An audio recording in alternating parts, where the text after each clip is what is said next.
wrong trace file?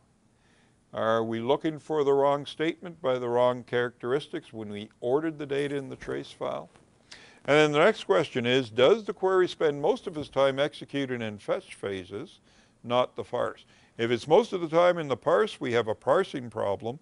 If it's in the execute and it seems unusual high, then we have an execution time. Maybe a better execution plan will help.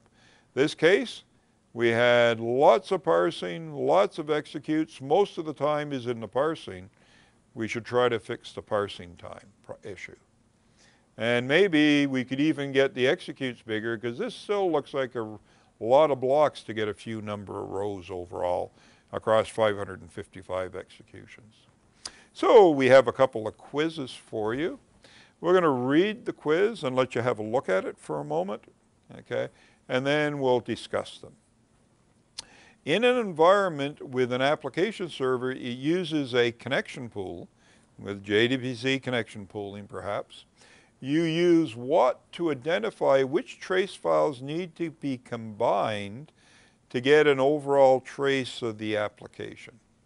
Not the tool you use to combine them, but what we're really asking is, how do we tag them? And I clarify that because if not, you can argue over which tool. And sometimes we're not very clear on exactly stating the question really clearly. But what tool do we tag them with? So we'll give you a moment to think about that.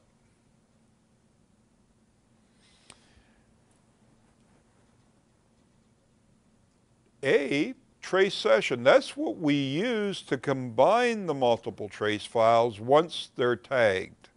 So that's not how we tagged them originally when the application is running. TKprof, once we combine it, we can run it through TKprof. So B is not the answer, because that's the tool we just used to make it more readable, either a single trace file or a combined trace file that trace session produces. Number 3 is SQL Developer. Well, a lovely tool to help you develop your code, but even if you're running it from there, you better tag them if you're going to emulate sessions like we did. So that wasn't it. The one we used to tag our 2 sessions that we were emulating this with was dbms_application_info. So number D was the answer they were looking for. So this is the end of the lesson.